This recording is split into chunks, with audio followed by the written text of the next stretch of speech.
Hello and welcome back to another Lord of the Rings live stream. I knew that there was something that I was forgetting. I had this nagging feeling that there was something that I was forgetting before I turned on the stream, and turned out it was just that small detail of turning on all the cameras. So now that we've got that fixed, it is time for some Lord of the Rings. Lord of the Rings hype. Hey Beast Snow, Josh, how's it going? Back to our regularly scheduled Ringmaker. That is correct.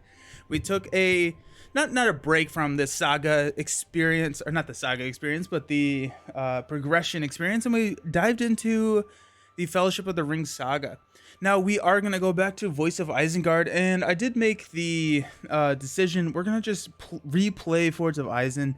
We did get a win. I don't recall exactly how clean of a win that was, but also I misscheduled some stuff. Yesterday got away from me, and I was trying to get to catch an orc, which is the next scenario in the cycle. I was trying to get that kind of ready, and like last night, and it was not going well. And so I went back to the Fords of Isen just to have some fun and hopefully get some get a good clean win here today. But I'm excited. I'm very happy to be back with the Lord of the Rings. I love this game. Okay, so the Fords of Isen is a scenario where we are kind of going through. It introduces a new mechanic called time, where there's going to be basically a counter on the main scheme, and at the end of the round it ticks down, and once it hits 0, typically something bad happens. On this first stage, we lose the game. On the second stage, it is we assign damage, and then on the third stage we get more enemies. Hey Bustier, how's it going? Yes, it's bad. Yes. So what's the other really neat gimmick about this quest is that it's all about having cards in your hand, and that's a bad thing. So things that will deal X amount of damage will deal X amount of damage based on the cards in your hand. Enemies, when they engage you, you will discard the top X cards of the deck, where X is the number of cards in your hand. And what is really cool, one of the mechanics that I really appreciate from this scenario, is that there are encounter cards that get placed into your hand. And so that's just a really cool kind of twist or a take on it. But yeah, this one is ranked pretty low on kind of the Hall of Bjorn. I think it's like a 5 difficulty, and it's I don't know what it is about this quest. Maybe it just directly contradicts my playstyle, but I have the hardest freaking time with this quest. So hey Villain Theory, never watched or played Lord of the Rings before. Plenty of Arkham, not much Marvel, but never this. I'm excited to be confused here. Hey, how's it going? So Villain Theory is one of the bigger deck builders in the Marvel Champions community, and Lord of the Rings has some intense deck building, and so I think that this game, I think you would enjoy this game. The best card, the best card art out there. It's easy to understand once you get into it a little bit. I will say that mechanically it's a little bit more complex outside of the other two, just because it was designed 12 years ago, right? It started getting designed 12 years ago. There are things that they've learned from Lord of the Rings. That being said, it feels very much like they left a lot of room open for them to do some really interesting things mechanically. Yeah, this cycle is a nightmare for people that love card draw. right? Yeah. So with that, Villain, what we'll do is I'll talk through my decisions a little bit more. I want to get you into this game, so let's kind of talk about it a little bit. Bustier, I find Lord of the Rings, each scenario is much more like a deck building puzzle than in any other Lord of the Rings. I think you hit the nail on the head right there. It's not a game where you can really take a deck and take it against scenario A and a really good deck against scenario A and expect it to be good or even viable against scenario B. So it's a very much this is the problem set out in front of me and I need to solve it. And I love that, and I think you would like that too, Villain. Okay, so this is the first scenario in a new cycle. Typically, new cycles at least as far as I've gotten, which I've gotten through like 3 cycles: the core, Casa Doom, Airs, and now we're starting our 4th cycle. They all typically introduce a new mechanic, and so this one's the time. So let's talk about the deck build. In Lord of the Rings, instead of choosing 1 hero or 1 investigator, you choose 3. And each hero is part of a sphere of influence. So similar to aspects in Marvel or classes in Arkham. But your deck build is not restricted, mechanically restricted to what heroes you choose. So you can choose heroes from all the same sphere. You can choose heroes from all different spheres, but you are limited to 3. So your minimum, you're cutting out 1 sphere. And then heroes will gain resources every single turn, and that's what you can pay for cards. So if you have a blue card, it's a spirit in this game, then a blue hero, here, we'll talk about Frodo. Frodo's a blue hero. Any of my blue resources, any of my resources that Frodo has can be used to pay for blue cards. Now, any of my red resources with Bellegrand, which I still am not pronouncing that correct. I know Josh helped me. I'm sorry. Can be paid for red. Now, there are ways to manipulate that, but basically, red cards get paid out of this resource pool, and blue cards get paid out of the blue resource pool. Time to open up that wallet, Villain Theory. Yeah, let's go. Okay, so we are going to be running a Frodo Baggins and a Bellegrand. And so the anatomy of a hero card, we'll let this focus. Up in the top right, or in the top left, we have the starting threat. So each hero is kind of balanced bear. God, I'm sorry, Josh. Baragon. I'll get it eventually. The anatomy of a hero card in the top left, that 7 is the starting threat. Your starting threat, and I guess I should say you don't have to pick 3 heroes. You can pick 1 to 3. Your starting threat is the sum of the threat in all of your heroes, and so the lower the number, the better. If you ever reach 50 threat, there are mechanics in the game that raise your threat. If you ever reach 50 threat, you lose. And so starting with a lower threat is good because you get more time to build, to set up, but typically they're worse. They're not as strong of heroes. So Frodo starting with a 7 is pretty low. He's actually, we have right now in my collection, probably 5 heroes that are 7 or less. And so he's really, really low. And he's actually, I think, kind of a little bit breaking that curve a little bit because his ability, I think, is really strong. So we've got 2 willpower. That is how well he can kind of progress in the quest. So, yeah, you don't have to pick 3 heroes, but you're dumb if you don't. Yep. Alrighty. See ya, Josh. So the willpower is how far you can progress into the quest, how you can make progress. And so instead of removing threat from the main scheme like you are in Marvel Champions, what you're doing is you are trying to place progress on the quest. You're trying to make progress in your quest, in your journey. And then once you kind of finish that last stage, in this one there are 3, then you win. So it's a little bit opposite. You have attack. Stat used to attack, defense, and then health. So Frodo has 2 health, but his ability is after Frodo would receive any damage, cancel the damage, and then raise your threat by the amount of damage he would have been dealt. So instead of taking damage, instead of dealing damage to Frodo, I can raise my threat. Again, if we ever hit 50, we lose, but blue is great because the blue sphere, the spirit sphere, one of the main themes in that sphere is reducing your threat. There are cards that reduce your threat. And so Frodo is in here to kind of mitigate a lot of damage because there's a lot of cards in this deck that's going to deal me ping damage.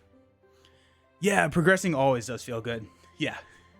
And then Baragon is a 10 threat. So if we take the sum here, we're at 17. So we're starting at 30. So we know that this last one's going to be pretty high. 13 is, I think, the highest I have. So 10 is a 0 willpower. He's not worried about progressing that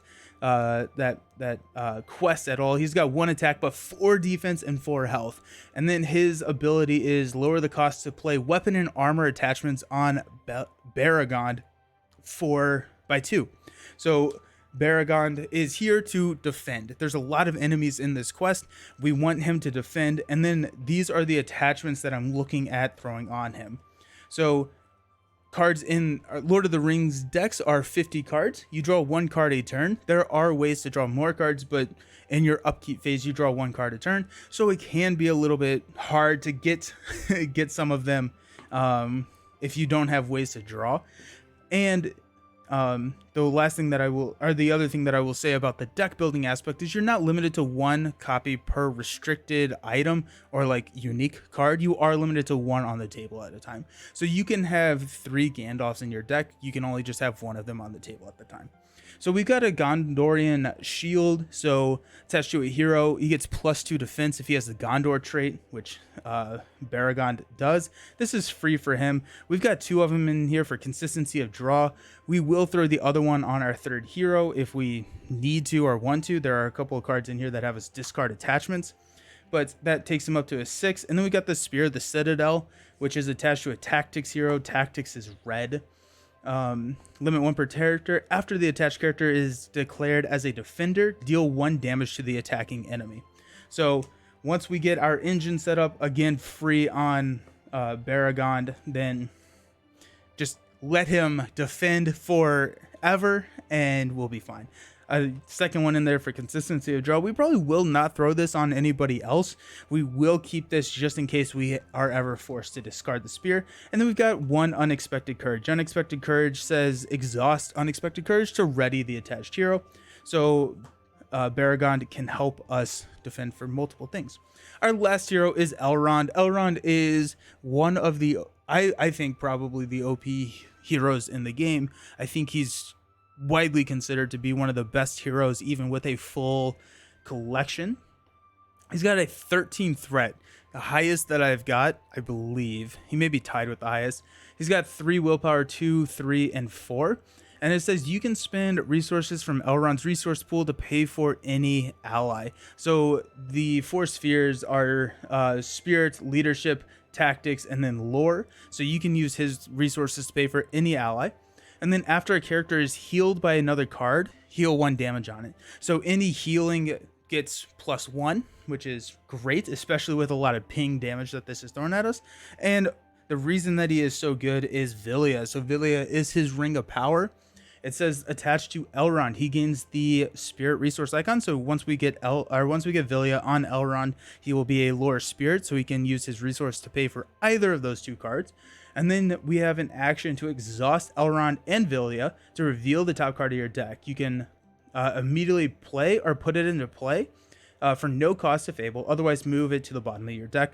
This gets it gets rolling so quickly. We're running 3 of these. I think at one point I did the math. I think with the mulligan rules are fairly harsh in this game. You draw 6 cards to start.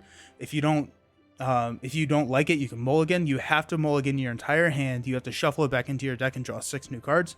You have about close to a 70% chance to see a Vilya on a mulligan plus your initial card draw. So if you're running 3. So it's a very crucial part of this strategy, getting it rolling. We've got 2 unexpected courages because we do have to exhaust Elrond to utilize Vilya's ability. Unexpected courage helps ready Elrond so we can use his really good stats as well. And then we've got a Steward of Gondor.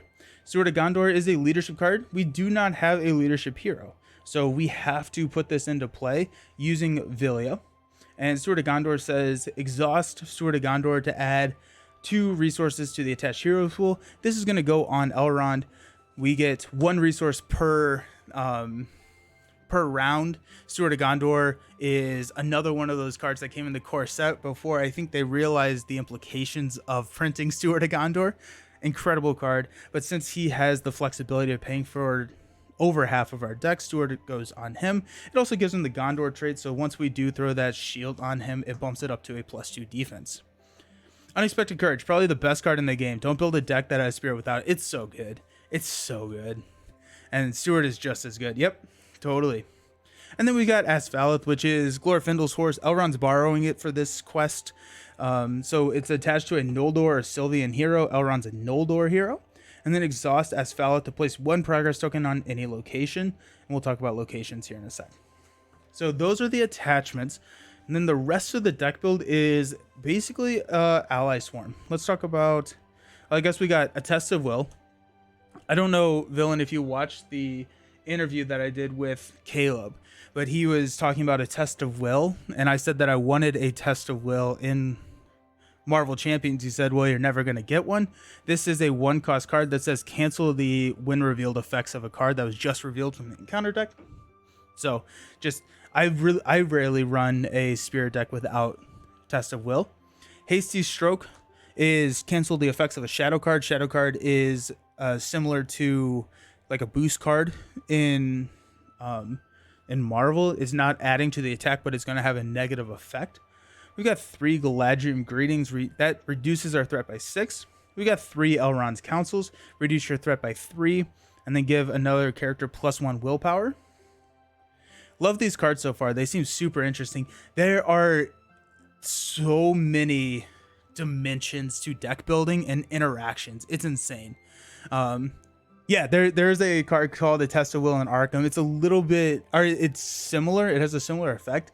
And one thing that I've really appreciated playing across all 3 of the games is how they have similarly named cards and how they sometimes do things the same. So there's an Unexpected Courage in Arkham as well, which gives you +2 wild resources to a skill check. And it's kind of similar in here because you get to, get a boost to another activation because you get to ready. Dwarven Tomb gets you a spirit card in your discard pile. Goblin Cleaver says exhaust a weapon attachment, exhaust a weapon card attached to a hero you control. Choose an enemy engaged with you. Deal 2 damage to that enemy, or 3 damage if it's an orc.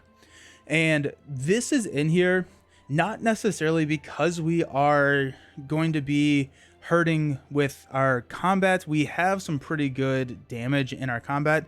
This is a 0-cost card, and since our quest is dealing so many negative things to us for having cards in our hand, this is an easy way to pitch cards in our hand. Lord of the Rings needs a lightning gun. I would love it. I'd play it. That'd be sick. Peace note. Of course, that is some pretty dang good. It really does. Yeah. But Goblin Cleaver just helps us clear. There are no orcs in this deck, so it's just a flat 2 damage. But there are a couple of 3 health heroes, so we can Goblin Cleaver and then defend, and it kills without even drawing a shadow. We've got 2 copies of Feint, so choose an enemy engaged with the player. The enemy cannot attack the player this phase. Not a huge. These were probably first to be cut of the 50 cards, just because Baragond helps so much with that. But it's also just a 1-cost card. And then we've got our allies. So Faramir, we can exhaust Faramir, choose a player. Every character that player controls gets +1 willpower until the end of the phase. So since we are going to be running, there is no ally limit for Lord of the Rings, which is probably why they implemented that in Arkham and Marvel, because you can just run. You can have 40 allies on the table if you wanted to.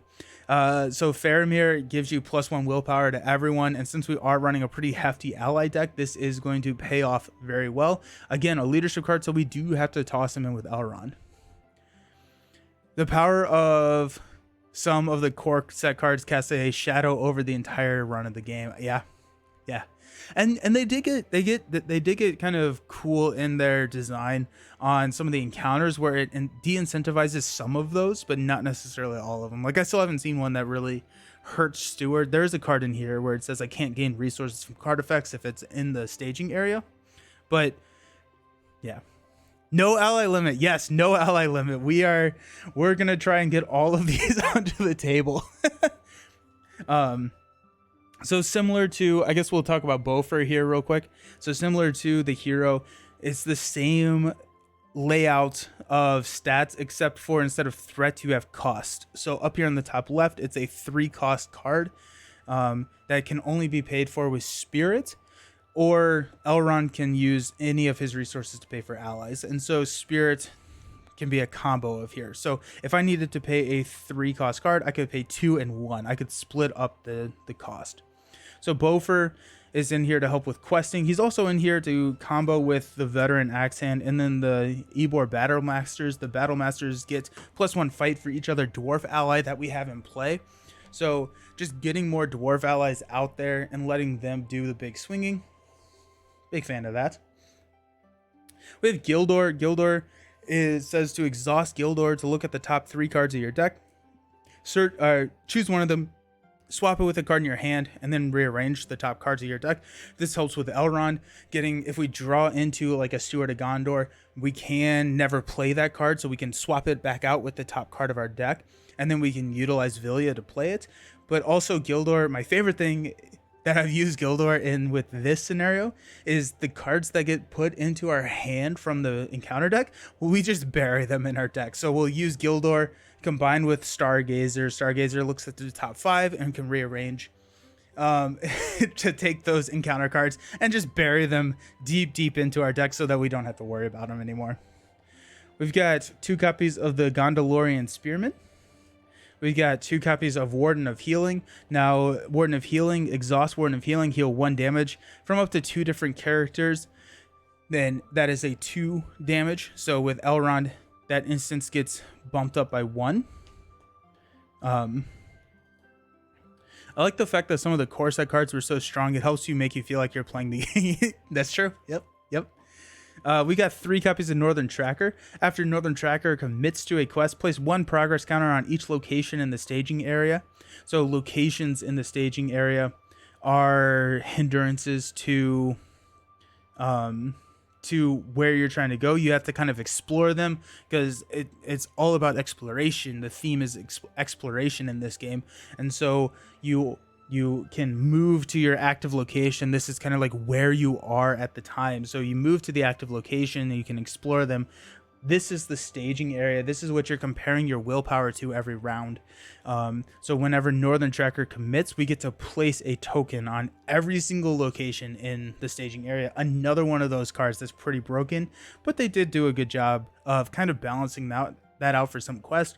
Like for this location that starts in the staging area, it says it's immune to player card effects, so Northern Tracker cannot deal with that. And then we've got 3 copies of Gandalf. Gandalf is Nick Fury. Gandalf is a 5-cost 4/4/4/4, or the Red Gloved Man for Arkham. At the end of the round, discard Gandalf and play. And then after Gandalf enters play, we can choose to either draw 3 cards. We will probably never take that option in this scenario because having cards in our hand is bad. Don't like it. 4 damage to an enemy, which is pretty always good. And then reduce your threat by 5. Hey, Astari, how's it going? Go Nelson, go Lord of the Rings. Welcome. Yeah, good team. Nick Fury, we meet again. Exactly, yes.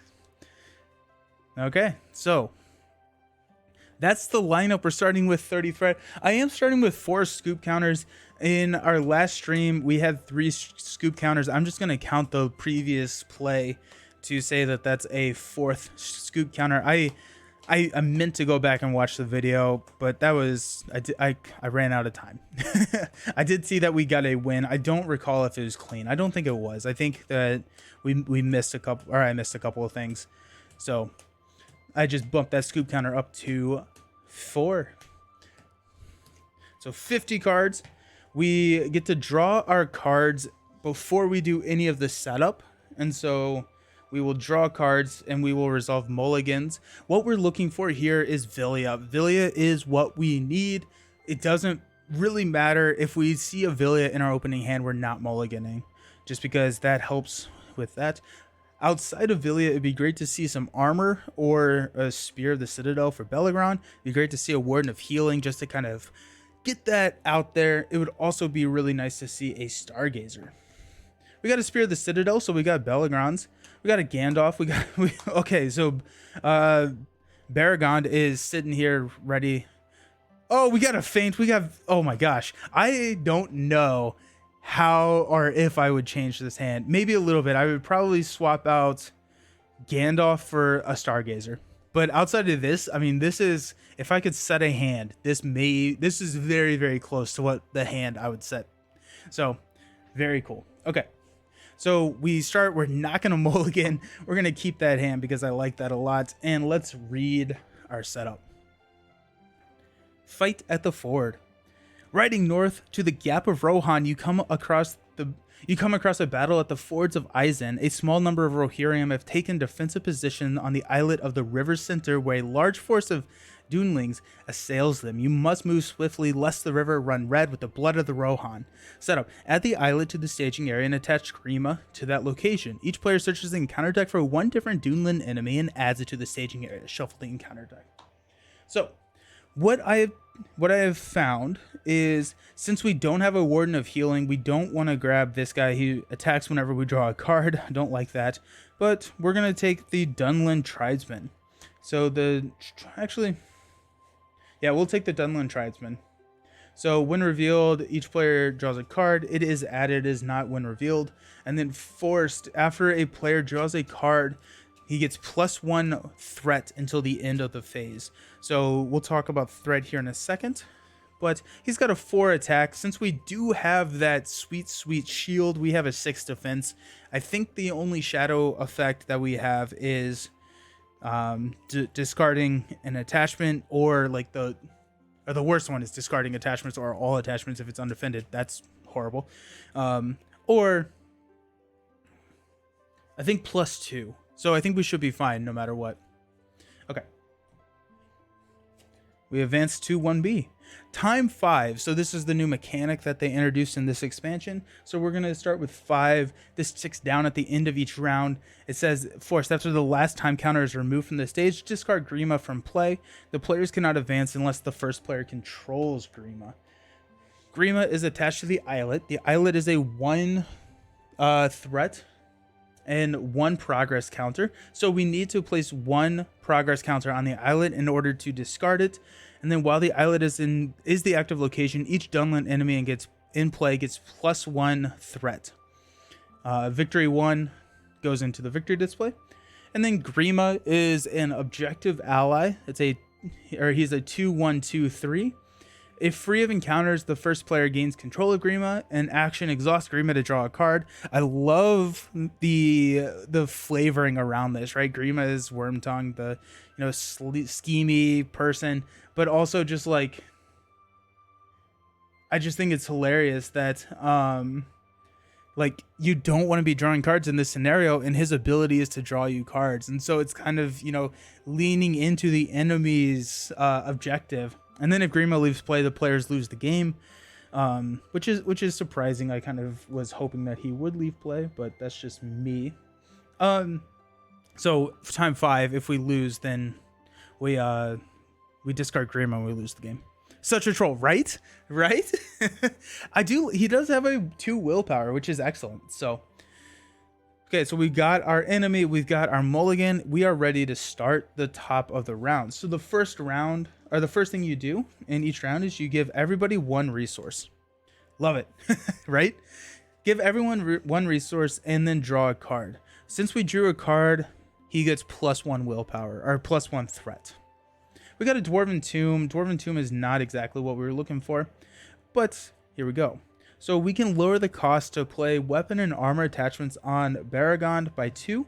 So we're going to throw a Gondorian Shield and a Spear of the Citadel on Belagron.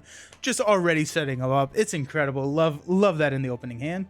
We've got a Feint, which could be nice. We also have a Test of Will, which cancels the when revealed of treachery effect. Villia is a colorless card, meaning that you can pay for it using any resource, any sphere's resource. So with that being said, I think I would rather hang on to a test, or be able to play a Test of Will, which is a blue card, versus my red card, which is Feint, cancel an enemy attack, especially because we have Belagron here who can defend at least 1, and we can take an attack undefended. It's not ideal, but we can with Frodo by raising our threat. So with that being said, we're going to use the green and the red to throw Villia onto the table. Now what I have found, and this has burned me a couple of times, in this scenario, we need to quest out of this quick, because if not, all of these Doodland enemies are going to swarm us, and they get +1 threat, and we will basically never be able to quest out of the islet. I think this was the hardest part for me. And so what I have found is that we will engage, travel, and then we will see what comes out to make our decision. But Villia will use this turn, but we probably will use Elrond to quest next turn. So let's go ahead and Elrond and Villia. I love the blind. Let's see what happens. Oh, it's an unexpected courage. I love it. So unexpected courage is an action. Exhaust unexpected courage to ready the attached heroes. So Elrond is now ready. We are ready to rock and roll. Let's go. Okay. Love it. So now we're going to move into our... So that was the... nice gamble. Yeah, I love it. What is this phase called, Astari? I don't even remember. I'm trying to... There's the... I need to learn the phases of the game, what they're called. But basically, you draw cards, you get resources, you play cards, attachments. Elrond got his arc reactor. Yes. Now just vision Elrond sitting there at the council, just like with this giant, like, glowing chest. And then now we're moving into our quest phase. So at the quest phase, what we're doing is we're committing characters to the quest. And the resource phase, yes, thank you, seems good to me. Right? Resource phase, planning phase, that's it. Thank you, Josh. So planning phase, now we're in our quest phase. So we will commit characters to the quest. We will then reveal the top card, and then we will compare our willpower to the total threat to see what happens. If we fail, we raise our threat by the delta of what we failed by. If we succeed, we place any tokens on, if there is an active quest, on the active quest. If there's not an active quest, we place it here on the main quest, or the active location. And then if we ever have 6 progress tokens on this main quest, then we get to progress to the next stage. So, since we have Elrond out, let's go Frodo and Elrond. So we will quest for 5. So that's a summation of 3 and 2. We are showing 1. We drew a card, so this is 1. And we will flip into a Doodland Berserker. So we've got a 2, 3, 4. So we place 1 progress token on the main quest. After this phase, we have the travel phase. We will travel to the islet. So now any progress token that would be placed on Flight at the Ford now gets placed on the islet instead. And then we have the engagement phase. At this point, we can choose to optionally engage 1 enemy from the staging area. After that, we will compare our current threat, which is 30, to the threat of each enemy, 37, 25. Any enemy that has a threat that is equal to or less than our current threat engages us regardless. So we will get engaged by the Berserker, but we have the option to optionally engage. This is big in multiplayer because if I was not set up to handle the Berserker, he would engage. One of my teammates could take him before. We will go ahead and take the Berserker, and we will not optionally engage this Trapper. Or Tribesman, sorry. Not optionally engage the Tribesman because I think I can quest through here. And then this Berserker is a little annoying. He says after the engaged player draws any number of cards, he makes an immediate attack, which is annoying, but here we are. So he's going to attack at the first part. We deal him a shadow card. We declare defenders. We will exhaust Baragond to defend. He's defending for 6. Whenever we defend, we deal a damage to the attacking enemy. He's attacking for 2 plus attacking enemy gets +1 fight. If this attack destroys a character, remove 1 time counter from the current quest. So he's attacking for 3. We compare it to a 6 defense. Any excess rolls over to health. We're good. Now we could declare attackers, but we have no unexhausted people to attack, so we're not going to do that. Okay, we'll stand up. We will, at the end of the round, in the upkeep phase, we unexhaust everybody. We increase our threat by 1, and then we reduce the time counter here. Now we start back up at the top of the round. We may actually feint at some point, just because we only can defend one attack at a time, or one attack per phase with Baragon. If we can draw into an Unexpected Courage, we would feel a lot safer, but I dread hitting the Shadow card that will discard all of my attachments. I know you know this, but as always, any pronunciation help offered. Oh no, please, yeah. No, it bothers me. It bothers me that I cannot or do not pronounce things correctly. I think I've talked about on stream how like I read wrong, where I memorize words rather than sounding them out, and that's been something that I actually learned a couple of years ago that I just did, and I've just kind of memorized words, and then I just try and pronounce them as closely to a word that I already know, and so it's whatever. It will take me a few turns to really get a good grasp, but it seems good so far. A lot of it's very similar to it is similar to the other games. It's really good. Mandalorian Spirit, yeah, and that's a great example. So this is kind of turned into a meme on the channel, but Gondorian, I started calling it Gondalorian just because I look at that word, and my mind just associates it with Gondalorian, and so I look at this, and now the Gondalorian Spearman is a core set card, and so I've just always called it the Gondalorian Spearman, and it's just turned into a meme on the channel that Gondor is Gondalorian. Okay, top of the round, everyone gets a money. We draw a card, which is a Veteran Axe Hand. We get an immediate attack here. We will go ahead and defend. So we deal a damage. He's going to attack for 2. Discard an attachment you control. We're going to discard the shield.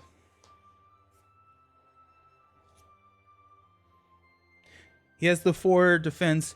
So the reason we're discarding the shield is I'd rather have the damage to start killing these enemies than the +2 defense. Hopefully we can draw into the shield at some point again, but we also have a Warden of healing, so if we do start taking some damage, we can heal up. Okay. We've got a feint, which we will probably use. Let's go ahead and see what Unexpected Courage and Villia will bring to the table. We got Elrond's Counsel, so we get to reduce our threat by 3, 1, 2, 3, and we will go ahead and give Frodo +1 willpower.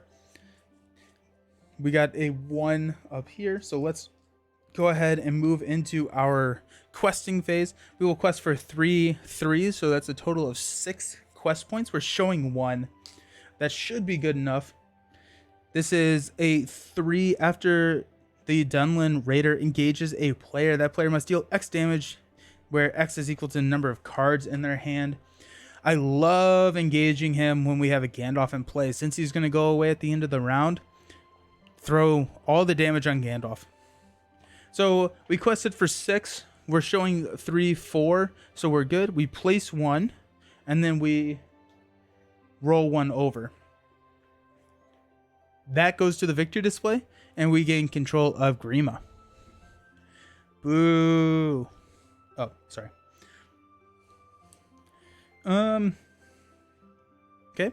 So now we're engagement phase. We're not going to engage anybody. We're going to leave these guys out here. May not be the right call, but here we are. And I need to start building some allies in order to, I can't defend too much. So we will, none of them forcefully engage us because we're at 28 to 35 and 37. So we're going to go here. We will defend for, oh wait, no, we already defended. So we will go ahead and use a feint to cancel the attack. I don't want to take it undefended, mainly because I cannot afford to lose all of these. There are 2 of,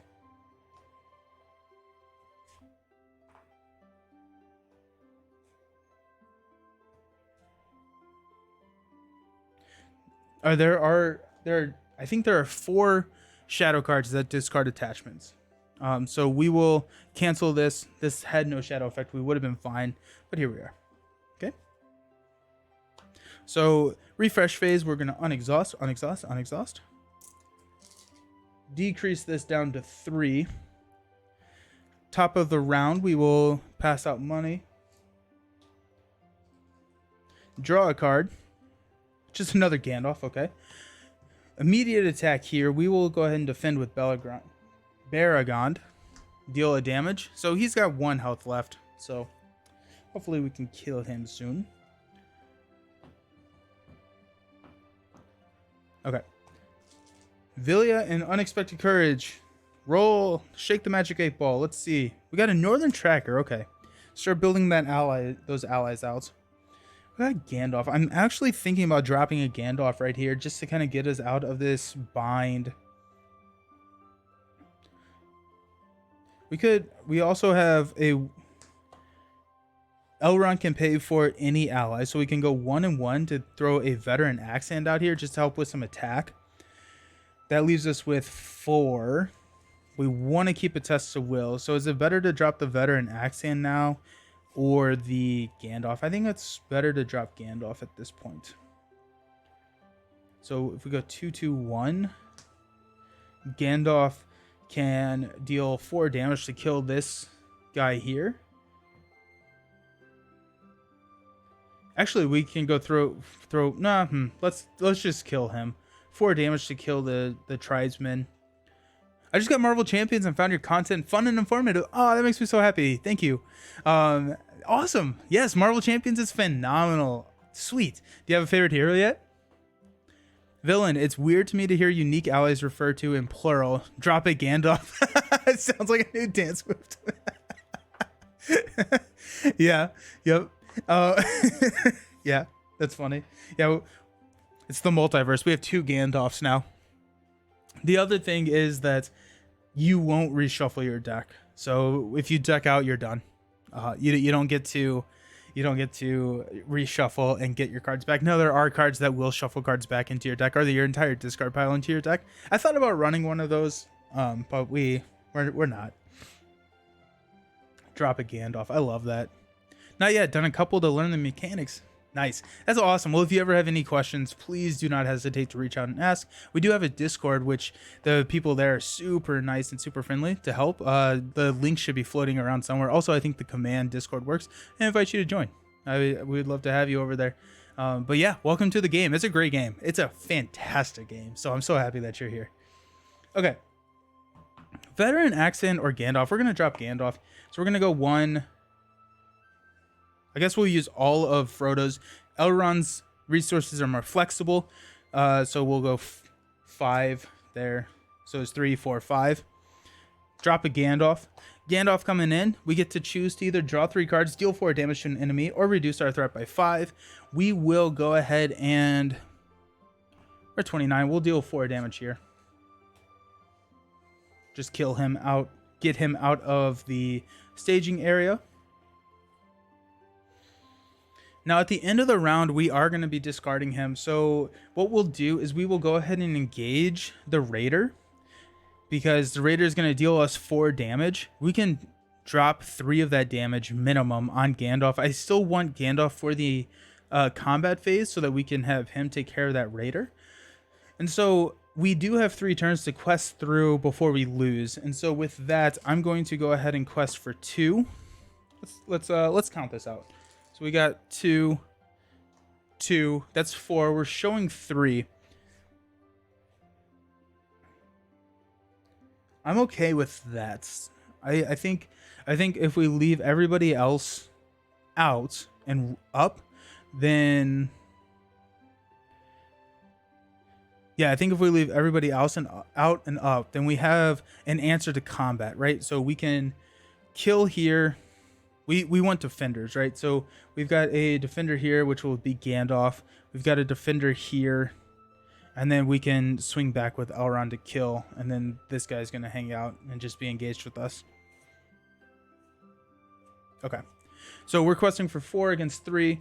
flip into a 2. When any player has 3 or more cards in hand, King's Row gets +3 quest points. While any player has 5 or more cards in hand, it gains when faced with the option to travel, the players must travel. We have 4 cards, so it has +3 quest points, so it's a 5 instead of a 2. But we only have 4 cards, so we don't have to travel there. And we will not travel. We will not travel just because I need to quest through here, and this is going to get kind of tricky to do if we travel. So in the encounter phase, we will optionally engage this raider. We have to deal 4 damage to characters that we control. We'll go 1, 3, and we'll drop 1 on the Northern Tracker. Deal out those shadow cards. Also, we quested for 4, we shielded 5, so we need to increase our threat by 1. I forgot that.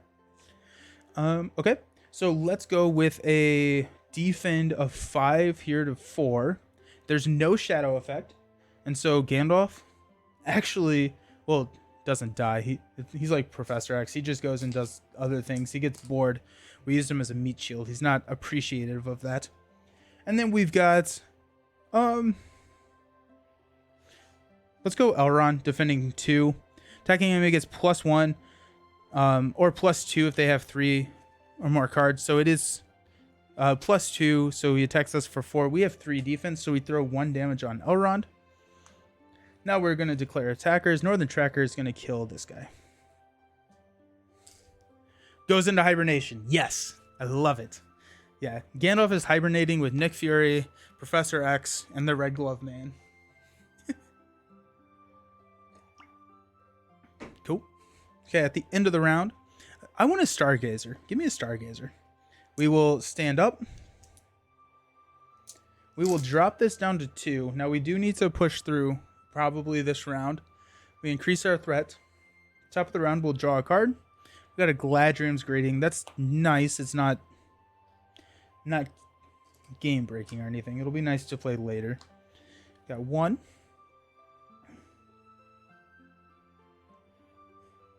At this point, we will go ahead and just spend 2 to drop the Axe Hand. Actually, flexibility is fun. Let's first do Villian Unexpected Courage to get a Hasty Stroke. We cannot play this card. This says cancel a shadow effect just triggered in combat, so it goes to the bottom of our deck from Villia's stuff. That's a little unfortunate. This is why I want a Stargazer. Stargazer allows you to rearrange the top 5 cards of your deck, so it gets a little dumb. Okay, so yeah, we'll go ahead and drop that Axe Hand now then. And let's go ahead and let's quest hard. Let's go 3, 5, 7. It's gonna take us up to 7. We're showing 2. I forgot to unexhaust Northern Tracker. We'll go ahead and exhaust to go 8. So we're going 8 to 2. We're going to flip into a 3. While Fords of Isen is in the staging area. And Northern Tracker committed to the quest, so that gets 1. While Fords of Isen is in the staging area, players cannot gain resources from card effects. After Fords of Isen becomes the active location, each player with fewer than 5 cards in hand draws until they have 5 cards in hand. Okay, so we quested for 8. We're showing 5, so 3 goes on here. This gets a little scary. This gets a little scary. We're not going to travel again because we need to progress next turn. We have 4 cards, so we do not have to travel here. I hate it. Okay. So we cannot get resources from card effects. And okay. We've got an attack of 5 coming in. We will defend with 4. That's not the shadow deck. No shadow effect, so we do take 1 damage here. But when we declared him as a defender, he gets here.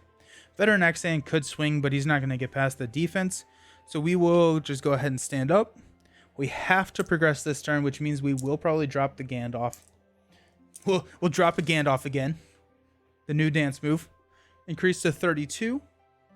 We draw into a Goblin Cleaver. Pass out some money.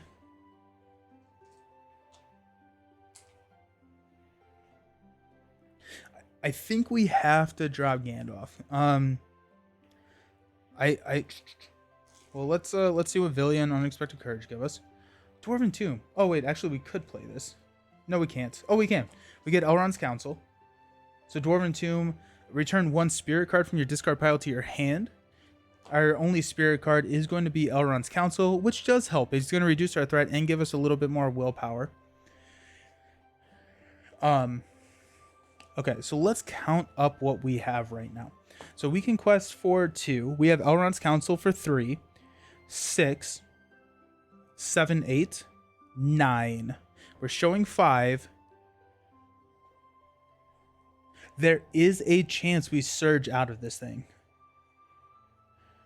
With that being said, I do think it is probably good for us to drop Gandalf, go ahead and just kill here, and hopefully not draw anything too bad. Okay, let's do it. So we got 2, 4, 5. It's all of our resources, which puts us in a vulnerable spot. Gandalf enters play, will deal 4 damage to this enemy. We'll go ahead and play Elrond's Council to reduce our threat by 3. 1, 2, 3. And we'll give Frodo +1 willpower. That also gets... Yeah, okay. Now let's quest. We've got Frodo for 3. We've got Gandalf for 4. 1, 2, 3, 4. We've got Elrond for 3. 1, 2, 3. We got Grima for 2. 1, 2. And we've got Northern Tracker for 1. So we're questing for 13, which absolutely is enough, but I could not risk it. It's not something I was willing to risk because this is actually at 1. Okay, so we're showing 5. We're going to flip into a 3. So we're showing 8 in the staging area. So 5 goes here, which means that we progress. That's what we call cutting it close. Duneling Attack. After driving the Wildmen back from the islet, you are surprised to find King Theoden's personal advisor, Grima Wormtongue, among the men defending the fords. He tells you he is on his way to Isengard when he was caught in the attack. Before you can say more of his errand, the Dunelings redouble their assault. Save me, Grima cries as he shrinks behind you. The life of the king's counselor is in your hands. When revealed, each player searches the encounter deck and discard pile for 1 different Duneland enemy and adds it to the staging area, shuffling encounter deck. Time 2, after the last counter is removed from this stage, each player assigns X damage among characters he controls, where X is the number of cards in his hand. Place 2 time counters on this stage. So let's go find...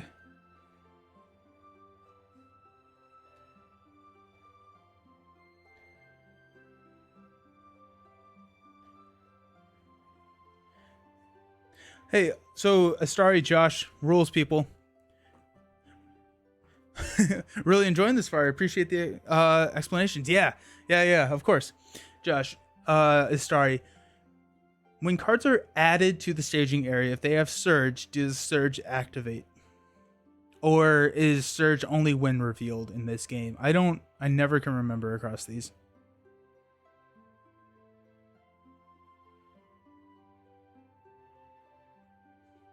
Because if Surge doesn't activate, we'll take him. If not, then we'll go grab the Tribesman.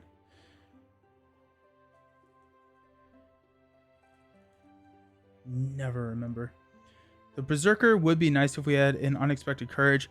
I think it still surges. Okay, we will negate. We'll never do that then. Okay, so we'll get the Tribesman. The Tribesman will be fun to beat up on here in a second. Okay. Let me check.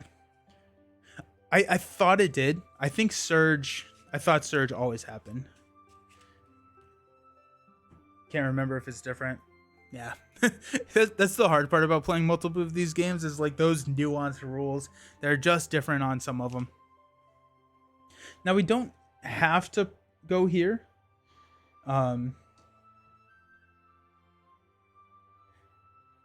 Also,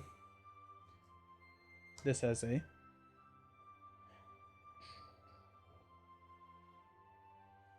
We're going to travel here just because I don't want to Yeah. We'll travel there. And so any player with fewer than 5 cards draws until they have 5. Oh, we got Steward of Gondor. No. Well, we would have drawn that regardless, but still. I thought search was every time. Okay, cool. Thanks. Okay. We'll go ahead and engage. It's the same as Marvel upon reveal. Okay. Well, here we are. We got this. I also forgot that I had a Goblin Cleaver in my hand, and so I still think that this is the right answer just because I can kill him before he does anything. But that is good to know. That is really, really good to know. Thank you.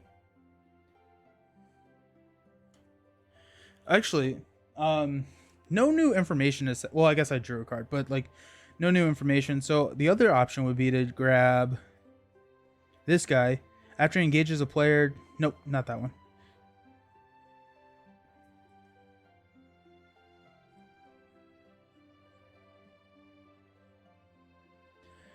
So that guy who surges also only has 3. We're going to actually take him. We're going to take him because if it's only upon reveal, we'll take him. It's the same math. We'll go ahead and engage. We will play Goblin Cleaver where we will exhaust Spear, deal 2, declare Belgrand as the defender, which will kill. Cool. So I'm going to switch which one I travel to. It matters because I just want to clear this guy out when I can. Okay, so now we need Gildor to get Steward back in there. Okay. So at the end of the round, Gandalf goes and hangs out with his buddies, his Astari buddies.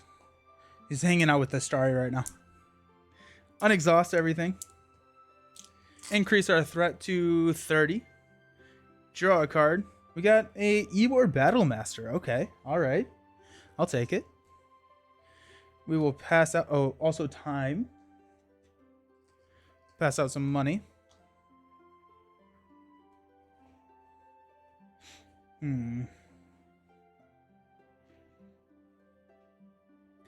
So I was... You should see what they did to... to the plumbing. Oh my gosh. The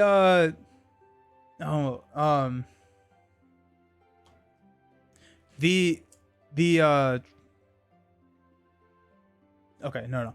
Sorry, I panicked because I was like, oh wait, shoot, did I need to travel here? And it's no, because I drew a card to my 5th card when I traveled there. So sorry. I was practicing the next quest. The next quest is brutal. The next quest is insane. That's the other thing, Villain, is this game is a huge step up in difficulty versus Marvel. I mean, like, the next one, like, I was planning on running like a dwarf swarm because it's all about like mountain locations, and dwarves do really good things with like mountain locations. But I like turn 3, I was like I was staring into the face of like 9 enemies.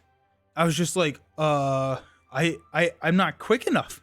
I can't do it. It was insane. So I'm excited to try and figure out what I need to do to take that one down.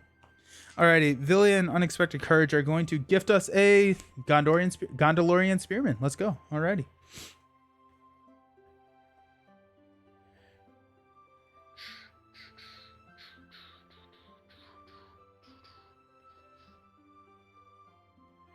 Okay, so we're about to deal a lot of damage to our peeps, so we need to discard cards from our hand. So I think hopefully we'll be able to test of will, and we can Dwarven Tomb a Elrond's Council here. Since there is an action window between... How does the difficulty compare to Arkham? That one's a little bit... So I think... That's a good question. Arkham is weird because it's not always a win outright or lose outright scenario situation. I would say Lord of the Rings is the most challenging of all 3 of them. Lord of the Rings can present you with some quests that are incredibly difficult, but also incredibly easy. So I think that, you know, still, while they were early into their designing career, they were still dialing in. And I feel like the like where they wanted to land was always kind of, they were trying to figure it out. Playing solo is a big contributor to the difficulty. Wasn't really tuned for solo. That's true. That's true. Hey, Civil Metal, how you doing? Arkham, you are often playing a single deck across the whole campaign. This game, there are a lot of scenarios you really need to tune your deck and try again. Yeah, that's what I will say. I don't know. Okay, I would say it's probably about 30% of the time that I win on my first try against a scenario. So I've gotten to the point where I can kind of like look at the scenario deck and build a deck to tech against that scenario.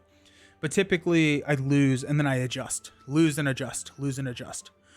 You still need to play Arkham Horror card. Yeah, it's so good. It's so good. Arkham Horror card game is phenomenal. I'm excited. I'm starting the Scarlet Keys campaign.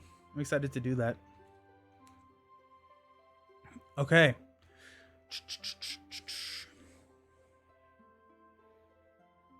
Okay, let's go ahead and spin Frodo to play. No, not a test. Well, a Dwarven Tomb to grab an Elrond's Council. We'll play an Elrond's Council to give Frodo +1 willpower. We will reduce our threat to 27. The only reason we're doing that is to get cards out of our hand because we're going to be spreading out a lot of damage. Worst case scenario, we throw it on Frodo and we raise our threat. You just finished Lord of the Rings Journeys. It was tough. Is that what is Lord of the Rings Journeys? Is that the Journeys in Middle Earth? Because I have that game downstairs. A friend let me borrow it. I've heard really, really good things about it. Still haven't tried it. I need to. Let's go ahead and quest for 3, 4. For some reason, I can never remember to unexhaust the Northern Tracker. He's tired all the time. 4, 7, 9. The Dungeon Crawler? Nice. Okay, cool. Did you enjoy it? We're showing 5. We're questing 9. We got 3. So that's 8. So 1 goes here. Don't get me wrong. I loved it solo, but it's way harder. Yeah, I love this game solo. I've played it 2-player like twice. Like very, very rarely have I played this 2-player. But it does have it's going to be a lot better 2-player. You don't have to rainbow your heroes as much because you can focus on different parts of the game. Same thing with like Lord of the Rings, or not Lord of the Rings. Same thing with like Marvel. Is in solo you have to take care of everything, and in Lord of the Rings you have to take care of everything in solo. The other thing is like Sentinel. This can defend for any player. It's not like Arkham, or it's not like Marvel where you can always defend. The Sentinel keyword that both Baragon and the Spearman have means that they can defend for your allies, which is just does not mean anything in solo. So I don't know. Arkham can be impossible playing solo. That is true. I will not play Arkham solo again. I don't think. I'll play it two-handed, but I won't play it solo. Arkham solo can be more challenging than Lord of the Rings, but on a less fun level, if that makes sense. You played it solo and lost on chapter 9. Oh no, how many chapters are there?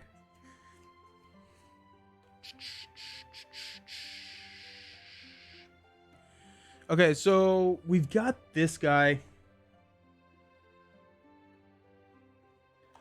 After he engages a player, discard X cards from the encounter deck, where X is the number of cards in the engaged player's hand.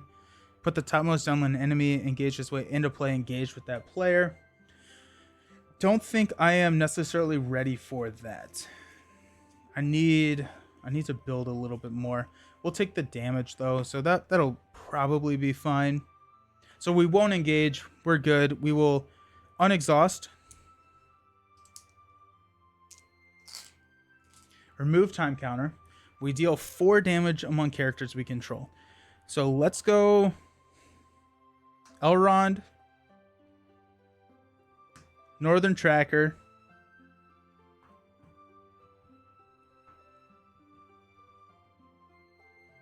Axe Hand, and Frodo. Hey, Karokai, how's it going? More than 9? Nice. How's it going? Okay. We're getting close to being able to clear some of these out. Ooh. Okay. And then we place 2 time counters back here. I need a Warden of Healing. If I can get a Warden of Healing, we'd be doing good. Hey, thank you for the follow. Nice stream, by the way. Don't know how many US streamers. yeah, right. So yeah, this I do content creation for board game content creation, just kind of all over, and so so I found that this works pretty well for people who are on the other side of the pond or like to watch it work. So figured this was a good time to do it. Good, Jim. Today you did 220 on your deadlift. Sweet, nice, good job. And farmer's walk, so it's super happy. Yeah, see, that is a lot of weight. Okay, so Carol guy, I think you say that's not a lot of weight for a lot of people. That I think is true when you take the sample size of the people that are in the gym. Maybe that's still a lot of weight, especially for when you take into account the people outside of like your population of just the gym. That's a lot. That's a lot of weight, dude. That's awesome. Okay, so let's draw a card. Gondorian Spearman. Let's pass out money. That's awesome. That's awesome. Okay, come on, Santa Elrond, give us something good. Gandalf, I'll take it. I will take it. Ooh, okay. There goes our last Gandalf play, which is not the honestly the best time to play Gandalf, but it's always nice to sneak him in for free.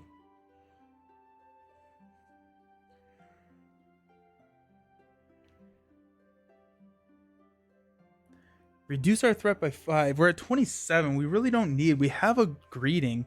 Let's just deal 4 to this guy up here.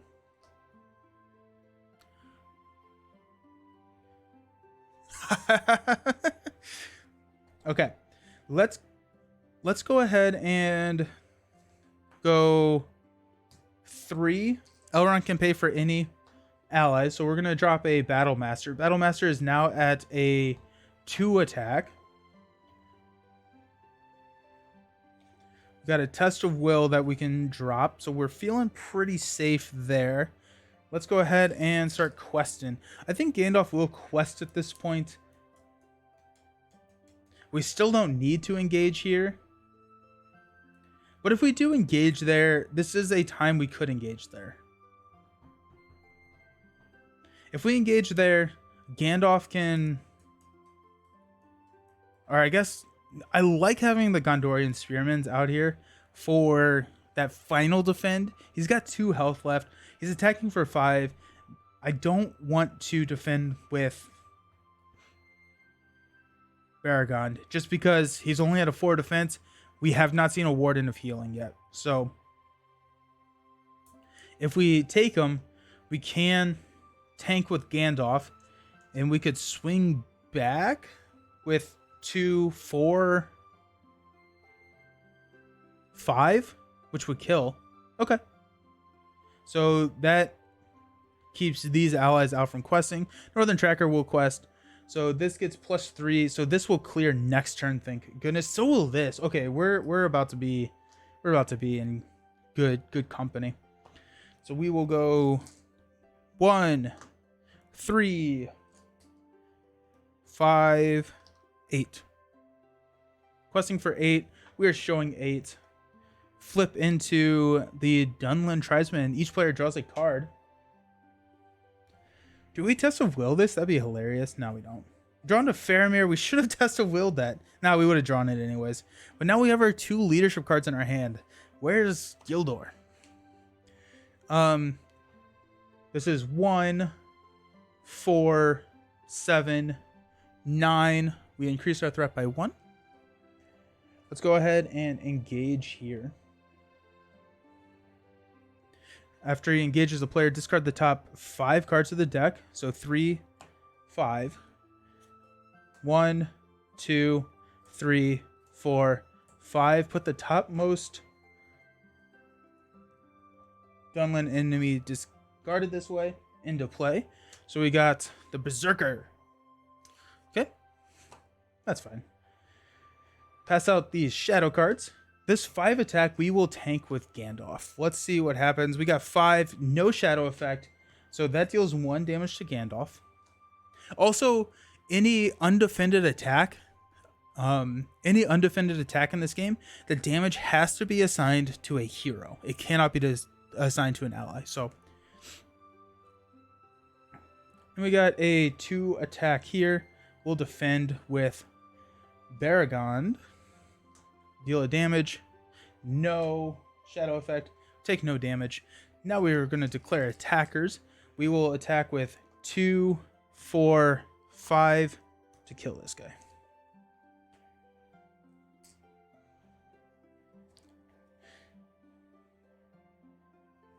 Okay. Let's stand up. I need a healer. Medic.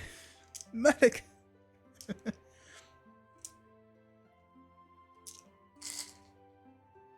Oh yeah, Gandalf's gonna go hang out elsewhere.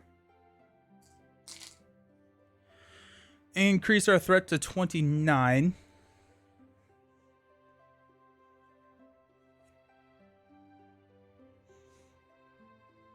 Top of the time goes down. That's it. Pass out money. Draw a card. The hasty stroke. We got this this guy attacking. We will go ahead and defend with Baragond. So 2 is +1. So we do not take any damage. He takes the damage from the spear.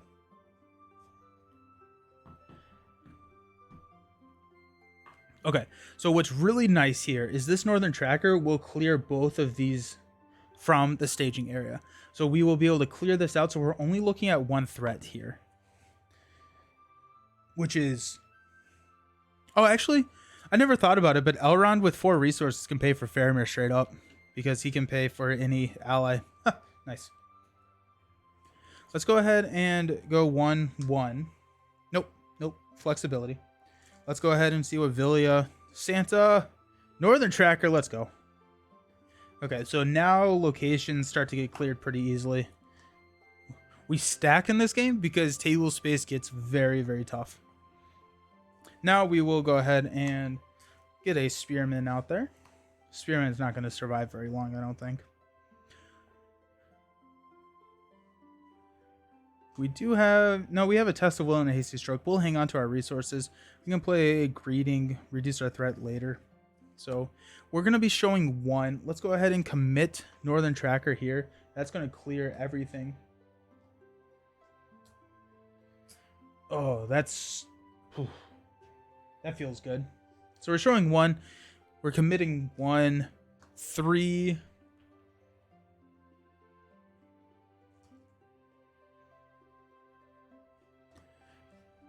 +3 +2. So we're up to 8. 8 showing 1.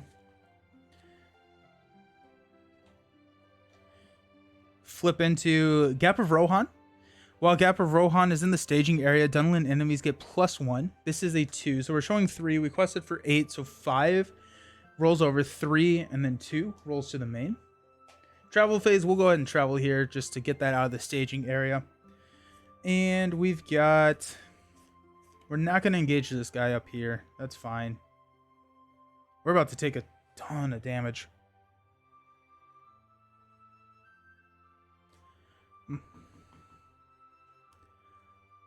So we're attacking here. We will declare this Gondorian Spearman to deal a damage. Attacking him, he gets +1, +2. So very much enough to kill the Spearman. And then... So he takes the damage. And then we will just swing back with the Axe Hand to kill. Okay.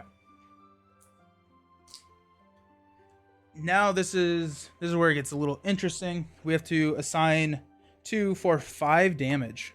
We'll go 1, 2, 3, 4, 5. Oh wait, no, veteran already has one. Okay, Grima. Straight up. I need my healer. No idea how Lord of the Rings works, but you like watching it nonetheless. You should definitely learn. It's a lot of fun. The snow will be the death of the hobbits. Make for the gap of Rohan. Yes, exactly. That honestly may not have been the worst thing to leave in the staging area, because we have the northern trackers, which can clear it in 2 turns. Once we get in Asphalath, we're fine. We're actually gonna, yeah, we're gonna leave that in the staging area. We place 2.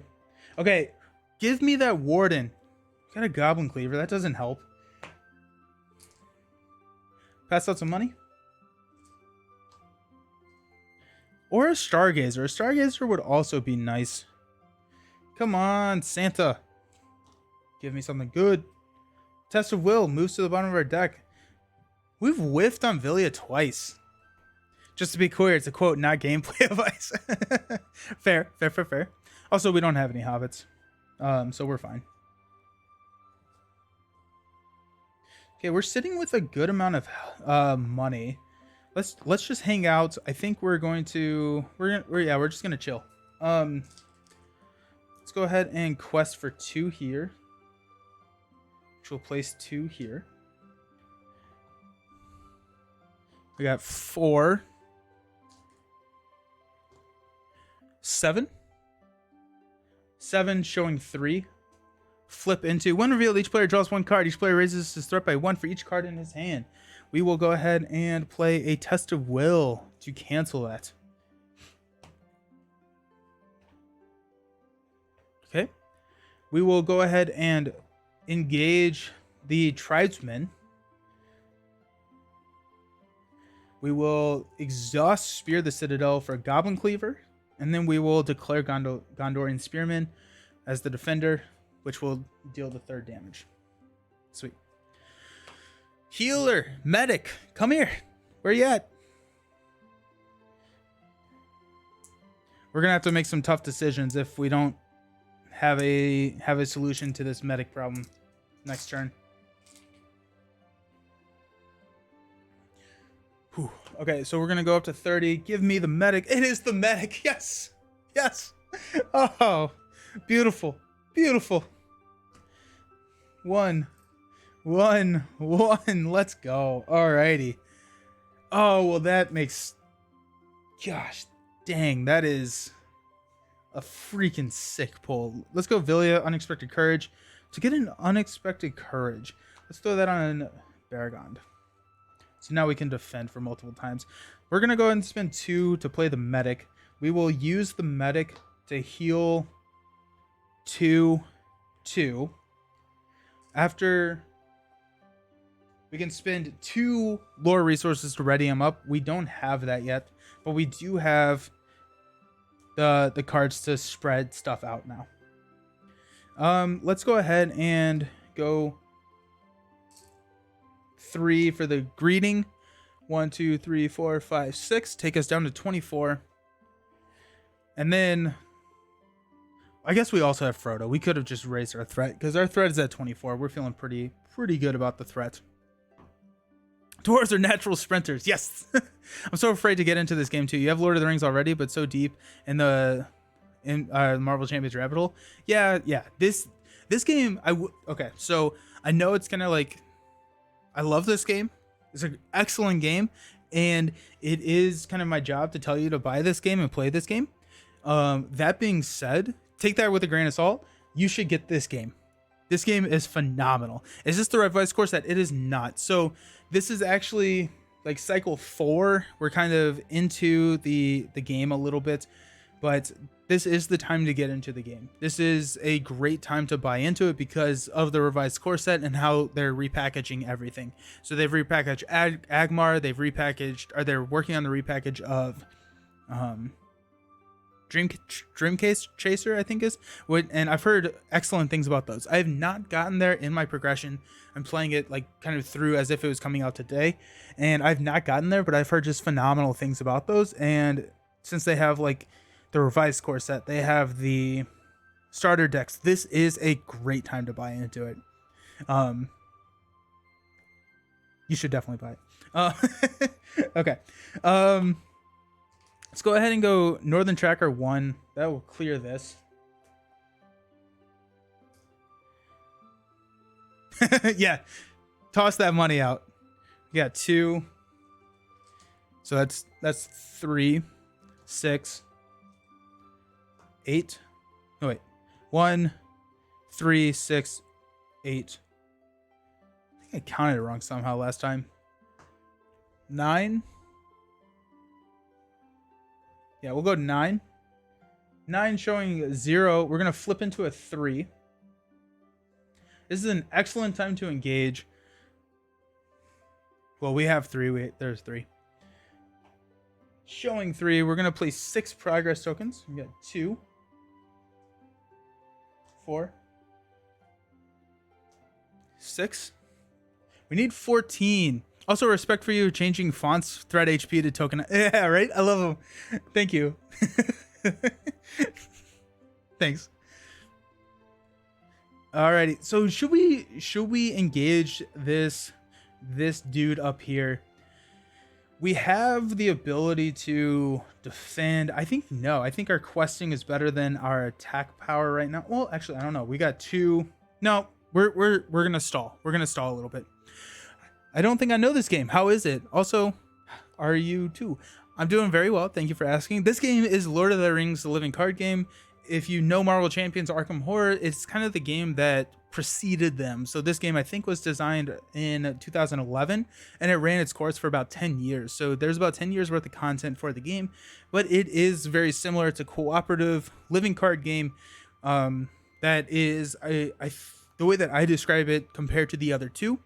Marvel Champions is the skirmish. You sit down, you play a game. It's fairly, I don't want to say rules light because that's not the correct, but compared to Lord of the Rings, it's a little bit lighter. Arkham Horror is the story. You're going through the campaign. Lord of the Rings is, if you like deck building, Lord of the Rings is the game for you. This is pretty heavy in deck building and pretty like mechanically, not dense because that sounds like a negative word, but it's a lot of really cool interactions. Didn't realize it was an LCG. I know the one. Never played it. Go. Yeah. It's great. Is it true Nick Fury is just a ripoff of Gandalf? Yep. So Gandalf here. Gandalf is a 5 cost. He has 4/4/4/4 at the end of the round. Discard Gandalf. And then after Gandalf enters play, draw 3 cards, deal 4 damage to an enemy in play, or reduce your threat by 5. So very similar to removing 2 threat, dealing 3 damage, or dealing 4 damage and drawing 3 cards that Nick has. There's also the Red Glove Man in Arkham that is pretty similar to the other ones. But yeah. Okay. So we are in upkeep. You unexhaust everybody. Poor Northern Tracker never gets unexhausted.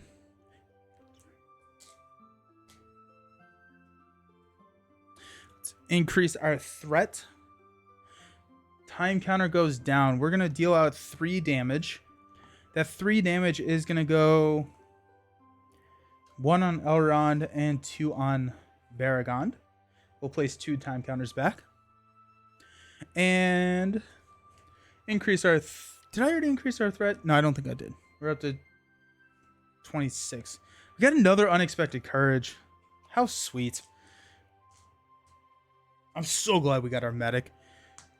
Let's pass out some money. And let's figure out what we want to do with our lives. Now we want Gildor. Gildor would be the nice thing to grab with Villia. Unexpected Courage. Galadriel's Greeting also works. We got 6 threat reduction. All the way down to 20. For the people in the chat that have not played the game, are unfamiliar with the rules, the threat is what kind of dictates the way that you are, or how well you're doing in the game. It has a lot to do with how enemies interact with you, but also if you ever hit 50, you lose the game. So cards that reduce your threat help you prolong the game. Okay. I'm ready to get Faramir out, so we're going to leave Elrond's resources alone. We have Unexpected Courage, which does not really help us right now. Let's go ahead and do Warden of Healing to heal 2 and 2.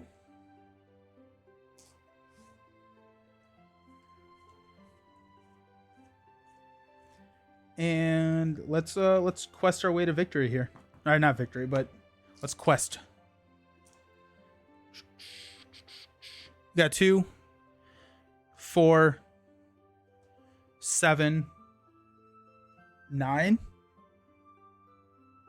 Showing 3. We're going to flip into Surge. Attached to the current quest counts in as condition attachment. After the attached player draws any number of cards, that player deals 1 damage to a character he controls. So that's annoying. Surges into, while any player has 3 or more cards in hand, the King's Road gets +3 quest points. If any player has 5 cards in hand, you have to travel if you can. So we have 4, so we do not have to travel. It does have +3 quest points, so we are going to leave that in the encounter or in the staging area, just so our northern trackers can kind of just work on that. They can track out the King's Road. We quested for 9. We're showing 5, so we place 4. 2, 4.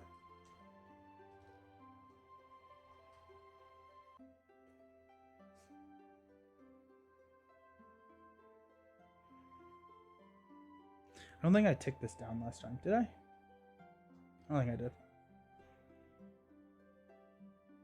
I did. We just dealt damage. Okay, so we're at 2, 4, 6, 8, 10, 12 out of 14, so we're pretty close to being able to push through.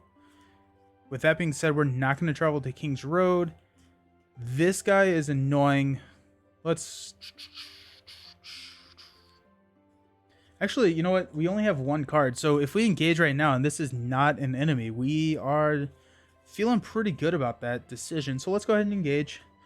After he engages, a player discard X cards from the top of any deck, which is 4. Actually, it's just 1. It is not an enemy, so we don't put any players or anything engaged. Also, that does not shuffle yet. He's going to attack. There's no shadow. So Josh Astari, people who know the rules of this game, if there's not a card to deal for a shadow card, he just doesn't get a shadow card. Because I'm a huge fan of that if that is the case. I think that is how that works. Because you only shuffle at the beginning of the encounter, or the quest phase, right? Because that's pretty cool. Excellent. Let's go. We'll defend with Baragon. We do roll 1 damage into Baragon, and he takes the damage. Love that. Thanks. Sorry. Thanks, Josh. Big fan of that. Then we got 3. So we've got 2, 4, 5. So we'll go ahead and throw 2 more damage on here. Stand up. Increase our threat to 20. Oh my gosh, we're already at 21. Are you kidding me?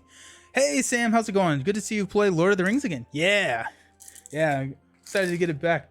When new Marvel content comes out, it's hard not to just dedicate the entirety of my gameplays to Marvel. But yeah, no, we're back. We're doing Fords of Isen. We're replaying Fords of Isen just to replay it.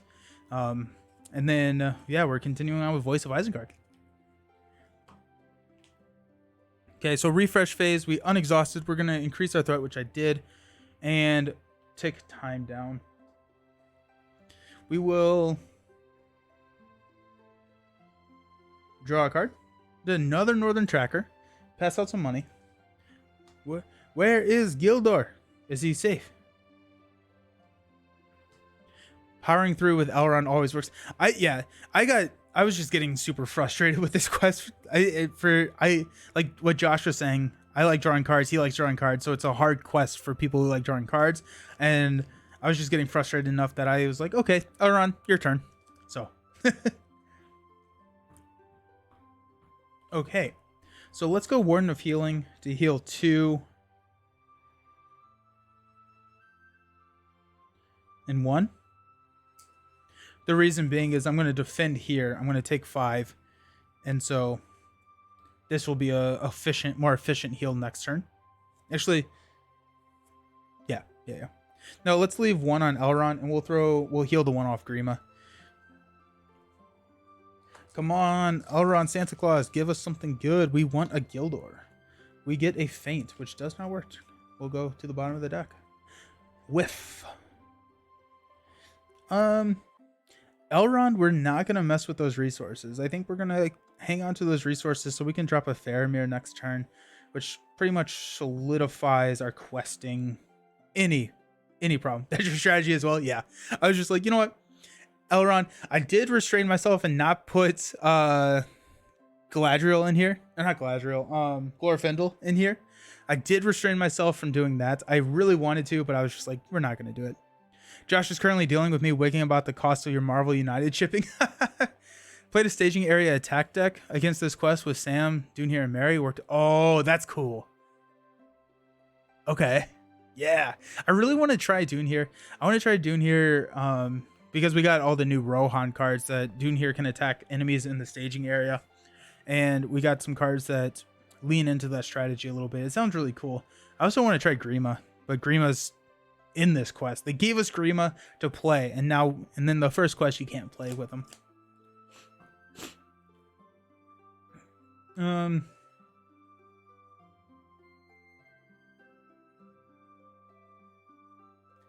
We will be forced to travel here if we don't get rid of a card. We'll go ahead and throw Frodo off for another unexpected courage on Elrond, just so we don't have to travel there.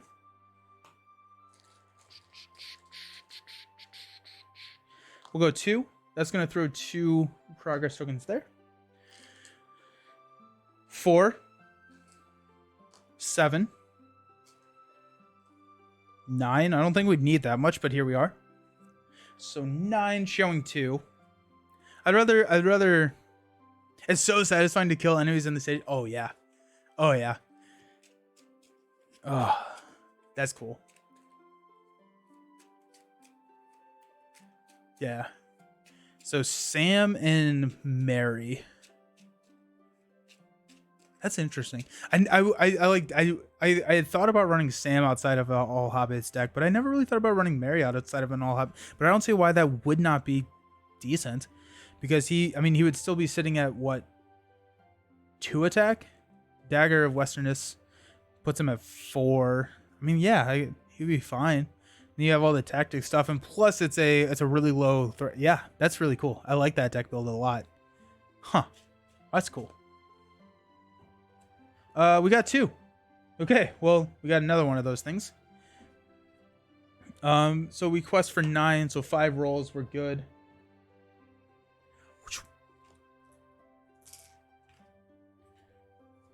Hold the fords. The Duneling's assault is relentless and your arms grow weary. Take me to Isengard, Grima pleads, but you will not abandon the defense. You will either break the will of the enemy or give your life in a heroic last stand. When revealed, each player searches the encounter deck and discard pile for a different Dunelin enemy and adds it to the staging area. Shuffle the encounter deck. Oh, also, over here, so I drew... Let's just say I drew 2 cards. I think it was only 1. But I completely forgot about this condition attachment because we'll just throw 2 there. That gets discarded. So let's go find a different Dunelin enemy, which is probably going to just be this Tribesman again. Actually, you know what? Let's just go with the Berserker.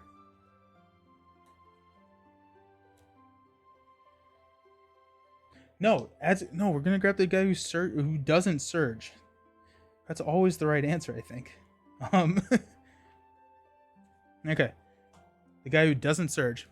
How long are you streaming for? So I'm going to be finishing this game, which I think will be done here pretty soon. We're progressing onto the last, so probably maybe 20 to 30 more minutes. Even without other hobbits. Oh, he's best tactic splash hero that gives you access to all the goodies in quest for 2. That is true. I didn't think about it as questing for 2. And then if you have Dune here to take care of it. Yeah, okay. Okay, I like it. I like it. Time 3, forced. After the last time counter is removed from the stage, discard the top X cards to the encounter deck. X is the number of cards in the first player's hand. Add each enemy discarded this way to the staging area. Put 3 time counters on the stage. While there's at least 1 enemy in play, players cannot defeat the stage. If players defeat the stage, they win the game. It was super satisfying in one of my practice games.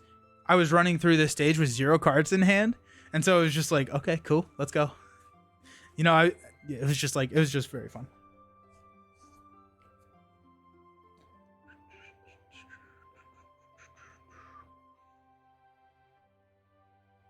Alrighty. We don't have to travel to either of these places, which we will not. We could go ahead and engage here, but I don't know if there's any reason to do so. Well, I guess we have another defend because we have unexpected courage. I mean, like, let's do it. So let's engage, deal out shadow cards. We will defend Baragond for 4 to 5. Defending player discards an attachment he controls. We'll discard this unexpected courage. Actually, you know what? We could unexpected courage that, or we could hasty stroke that. But it doesn't allow us to drop Faramir next turn, so let's just go ahead and get rid of this. I'm okay with that. And then that drops. We deal 1 damage. Deal 1 damage here. We will defend against a 2. Discard an attachment you control. I guess we'll go ahead and hasty stroke that one because I don't want to lose any more. So we'll hasty stroke that.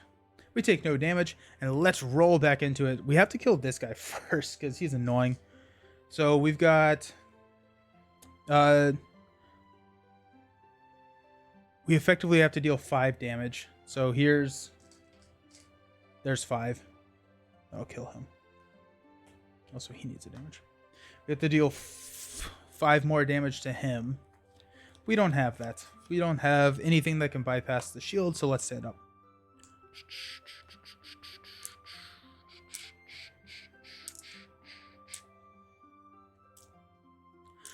I have so many tokens, so many exhausted characters. I will say I think Lord of the Rings is the most satisfying game to like build up and then just like execute your strategy. It's pretty fun. It's pretty sick. Okay, so we'll go 1 threat. We will go here down to 2. And let's draw into Villia. Did not need Villia. It's actually kind of a curse in our hand right now. Because we cannot... Actually, now we can discard Villia, which is kind of funny. I didn't think about that. But here we are. Alrighty. We may get through this without a Stargazer. Let's go and see what we get. We got a Test of Will. We have whiffed 4 times on Villia. Ouch. Oh yeah, we need to pass out money. We have a lot of tactics resources over here, so that's kind of cool. Faramir gets dropped next turn. Northern Tracker, not really worth... Actually, you know what? Northern Tracker may be worth dropping right now. Just No, we're going to keep the resources. We're going to keep the resources because if we draw into Gildor, we need to drop Gildor. And then if we can drop Gildor, we win the game. Had to step out a little bit, but caught a few turns here and there. Looks like it's been going well. Yeah. The game is going pretty well. We're doing pretty well. Let's go Warden to heal 2 and 2.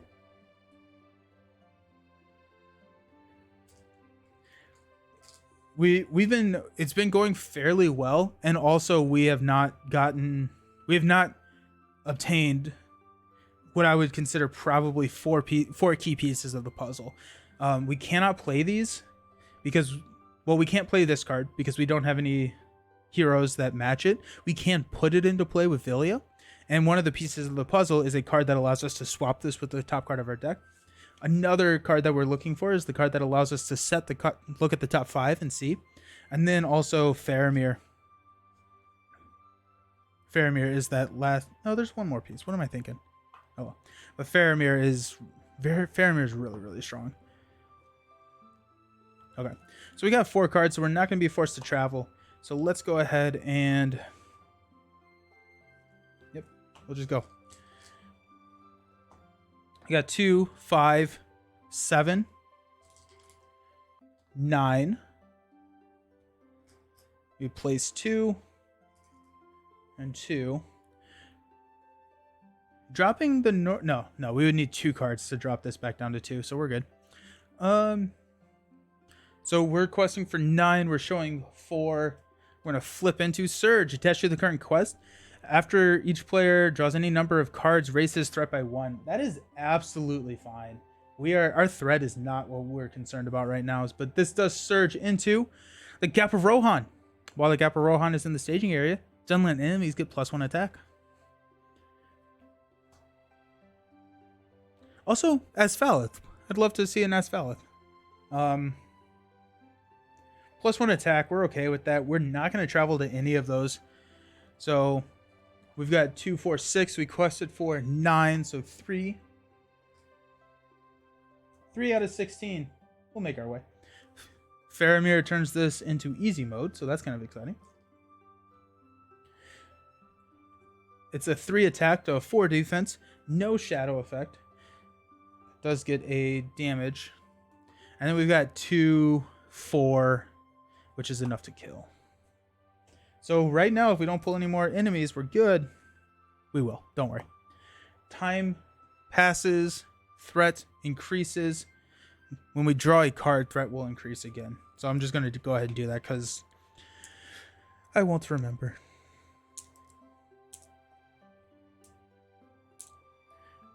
Unexhaust everybody. And here we are. Oh, hey, there's Asphalith. Let's pass out money.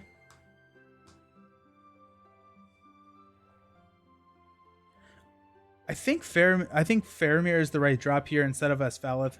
Asphalith does help us with those locations. I don't think the locations are going to be an issue though. I think we'll probably be fine. Faramir helps us quest, and we may be able to quest out this state. No, probably not this turn. But let's go. We got 4. No. Let's see what Villia and Unexpected Courage. Santa gives us a shield. Sweet. Okay. So that gives us a little bit of more security. Now we'll go 4 for Faramir. Now let's go. Now let us go. Sick. Okay. Let's go. Okay, so we will exhaust Faramir. Each character that player controls, I'm going to choose me. Selfish, I know. Gets +1 until the end of the stage. So let's go ahead and count this all up. We've got 3. 1, 2, 3. We got 4. 1, 2, 3, 4. 1, 2, 3. 1, 2. 1, 2. This clears, replacing 2 and 2.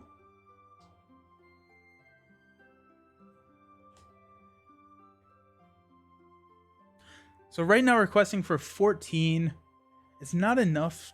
It's probably not enough to win. I'm not necessarily in a huge rush to win. I think, like, if we quest out, we had 1, 2, 3, 4, 5, 6. We go up to 20.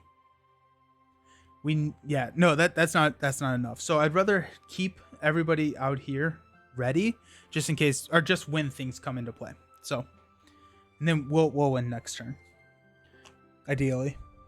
So 14. Okay. There we go. There's a 3. So showing 7. So we're going to place 7. So there's 1, 2,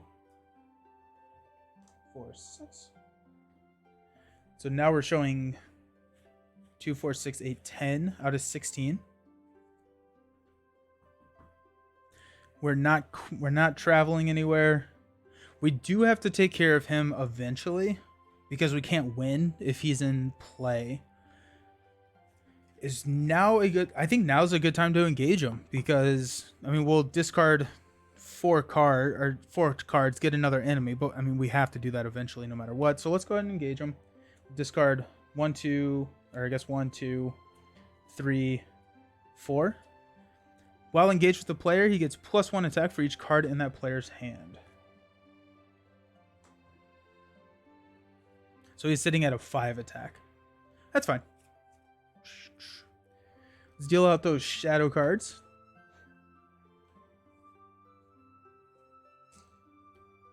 First defense will be 6 to 5.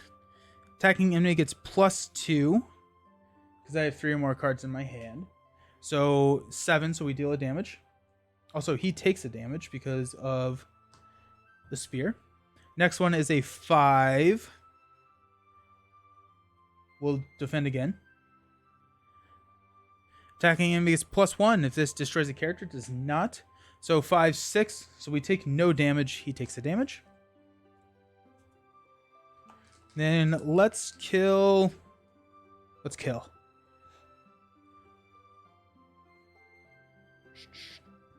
We can probably kill there a little bit easier. So here's 2, 4, 5, which will kill here. We don't have enough damage to get here, but let's go ahead and heal, I guess, here and here.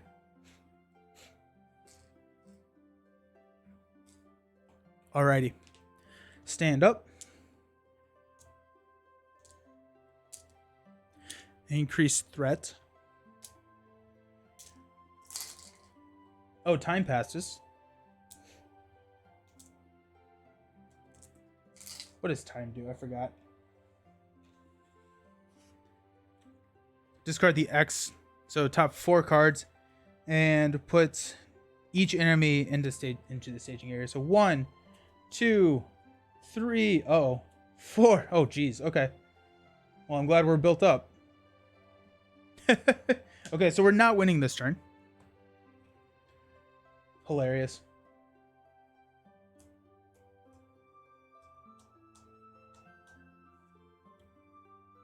Alrighty. We placed 3 time. Honestly, the hard part about this is that well, I guess these guys will engage us, but it's like the hard part about this is we can only optionally engage 1 per turn, but we'll be fine. Okay, so top of the round, we will draw a card, increase our threat. Got a Dwarven Tomb. Okay. Pass out money. We have too much tactics resources. Okay. Let's go ahead and Villia, Unexpected Courage. A Battlemaster. Now we have our attack power. Let's go.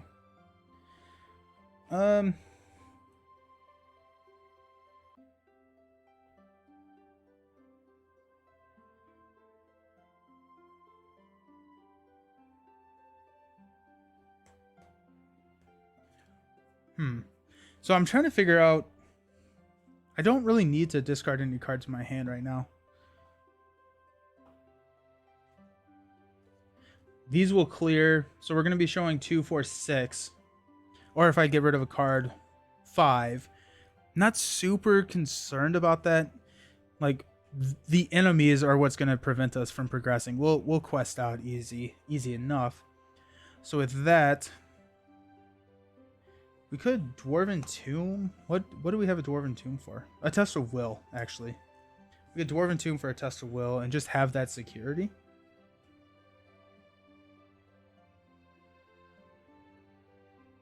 Or, no, we can't. I was like, or we could do a Glavin Claver. It's like, no, that's not a spirit card.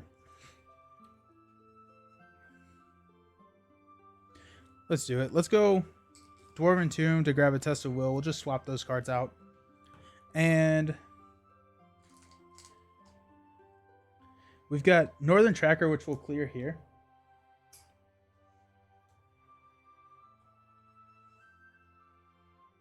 So we're showing 5, or showing 6 in the staging area.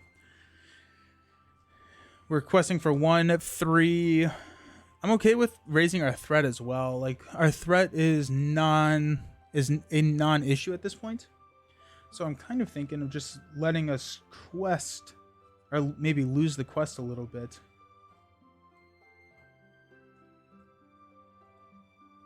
I guess Frodo doesn't need to be 1, 2, 3. Or actually, just 2. And then we'll just have Faramir go +1, 2, 3. So we're up to 8. Up to 8, showing 6. I'm very happy with that. Showing at 3, so we increase our threat by 1.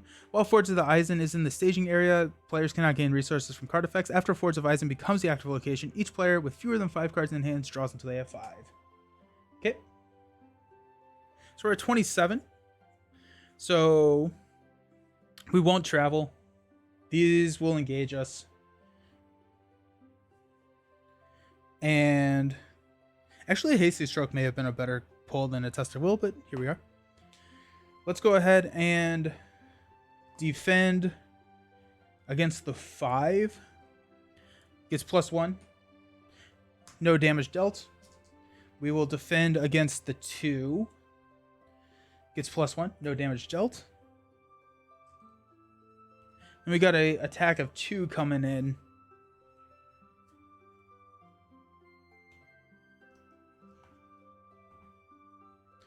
Attack of 2. Do we just have... We'll have the Spearman. 2. No shadow effect, but that is enough to take out the Spearman. So we're going to sit here. Let's swing back. What do we want to take out? Who do we want? I guess we want to take out these guys because they're going to be making attacks. So we have to deal 4 effective damage to each of them. So here's 2, 4. That's going to kill one of them. Yeah. The Battle Masters each have 1, 2, 3. They each have 3 attack. So a Battle Master and Elrond can kill the Chieftain. A Battle Master by himself can... It's inefficient. It's inefficient. I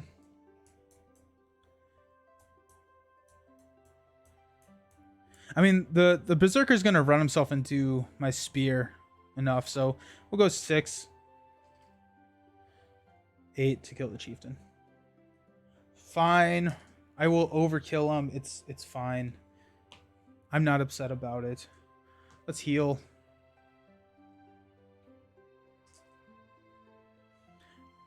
Okay. And we'll stand up. So many glass tokens to unexhaust. Love it.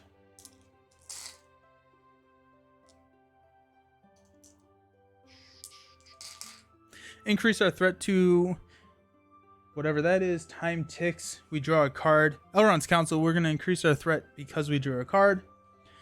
And if we don't flip an enemy, we could actually win this turn. So that's kind of exciting. Let's pass out money. Maybe a song would have been nice. So there are cards in this game that are called like Song of Kings, Song of Travel, Song of Battle, and Song of Lore, maybe? I don't quite remember the last one, but it gives you access. It, like, the attached hero gains the tactics icon, so you can pay for different cards outside of your given thing. So I drew a card. He's going to make an immediate attack. We will go here to no shadow, but he does run himself into my spear.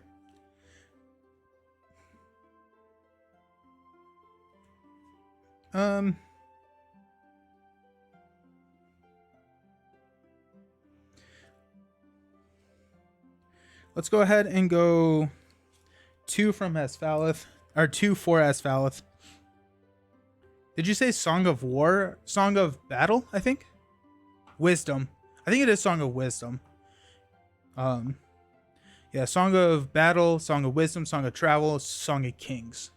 I think are the 4. The 4 that give you the resource icon. I'm actually really... I want to figure out how to play some of these song decks, because it looks like there are some really cool interactions for different songs. Okay, we're going to exhaust Asphaleth to place 1 here. We'll play Elrond's Council to reduce our threat by 3. 1, 2, 3, and give Frodo 2. Got a Test of Will. Got Northern Trackers doing Northern... Oh, wait, no. Villian, Unexpected Courage. Let's see. Gladrium's Greeting. Okay, so we're down to 20. Hilarious. We have 0 threat. Let's see if we can get our threat down to 0. We do have a Test of Will to play if we need to cancel the effect here. But let's go ahead and go 3. 1, 2, 3. 1, 2. We place 2 here.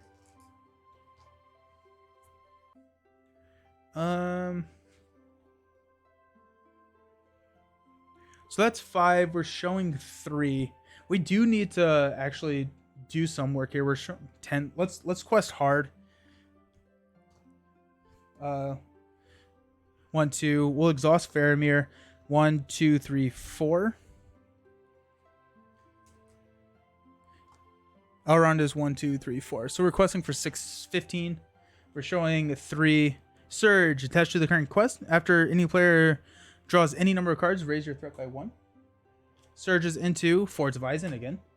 So questing for 15. Astari, this was the best freaking advice I think I've ever gotten for the stream, is adding the quest point counter, because I would have absolutely forgot what it was. So having it on the screen, very, very good.